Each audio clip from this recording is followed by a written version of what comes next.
شروع اللہ کا نام لے کر جو بڑا مہربان نہایت رحم والا ہے۔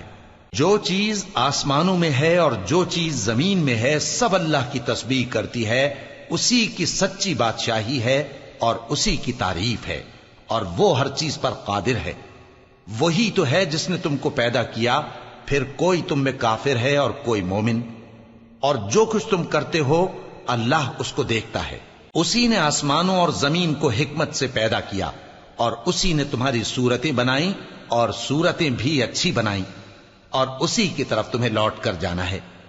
جو کچھ آسمانوں اور زمین میں ہے وہ سب جانتا ہے، اور جو کچھ تم چھپا کر کرتے ہو اور جو کھلم کھلا کرتے ہو اس سے بھی آگاہ ہے، اور اللہ دلوں کے بھیدوں تک سے واقف ہے۔ کیا تم کو ان لوگوں کے حال کی خبر نہیں پہنچی جو پہلے کافر ہوئے تھے؟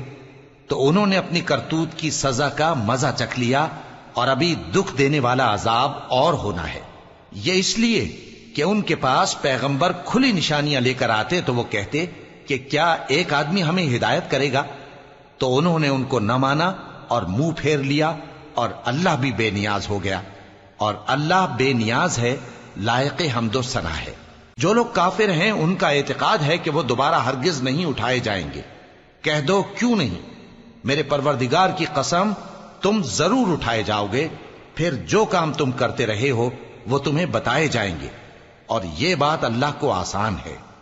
تو اللہ پر اور اس کے رسول صلی اللہ علیہ وآلہ وسلم پر اور اس نور یعنی قرآن پر جو ہم نے نازل فرمایا ہے ایمان لاؤ، اور اللہ تمہارے سب اعمال سے خبردار ہے۔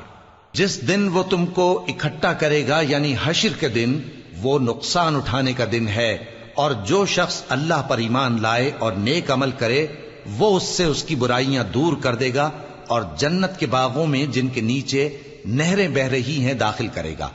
وہ ہمیشہ ہمیشہ ان میں رہیں گے، یہی بڑی کامیابی ہے۔ اور جنہوں نے کفر کیا اور ہماری آیتوں کو جھٹلایا وہی اہل دوزخ ہیں کہ ہمیشہ اس میں رہیں گے، اور وہ بری جگہ ہے۔ کوئی مصیبت نازل نہیں ہوتی مگر اللہ کے حکم سے، اور جو شخص اللہ پر ایمان لاتا ہے وہ اس کے دل کو ہدایت دیتا ہے، اور اللہ ہر چیز سے باخبر ہے۔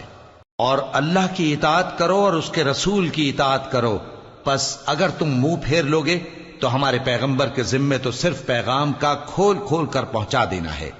اللہ جو معبود برحق ہے اس کے سوا کوئی عبادت کے لائق نہیں، تو مومنوں کو چاہیے کہ اللہ ہی پر بھروسہ رکھیں۔ مومنوں، تمہاری بیویوں اور اولاد میں سے بعض تمہارے دشمن بھی ہیں، سو ان سے بچتے رہو، اور اگر معاف کر دو اور درگزر کرو اور بخش دو تو اللہ بھی بخشنے والا ہے، مہربان ہے۔ تمہارا مال اور تمہاری اولاد تو آزمائش ہے، اور اللہ کے ہاں بڑا اجر ہے، سو جہاں تک ہو سکے اللہ سے ڈرو اور اس کے احکام کو سنو، اور اس کے فرمانبردار رہو، اور اس کی راہ میں خرچ کرو، یہ تمہارے حق میں بہتر ہے۔ اور جو شخص طبیعت کے بخل سے بچایا گیا تو ایسے ہی لوگ راہ پانے والے ہیں۔ اگر تم اللہ کو نیک نیتی سے قرض دو گے تو وہ تم کو اس کا کئی گنا دے گا، اور تمہارے گناہ بھی معاف کر دے گا، اور اللہ قدر شناس ہے، بردبار ہے، پوشیدہ اور ظاہر کا جاننے والا ہے، غالب ہے، حکمت والا ہے۔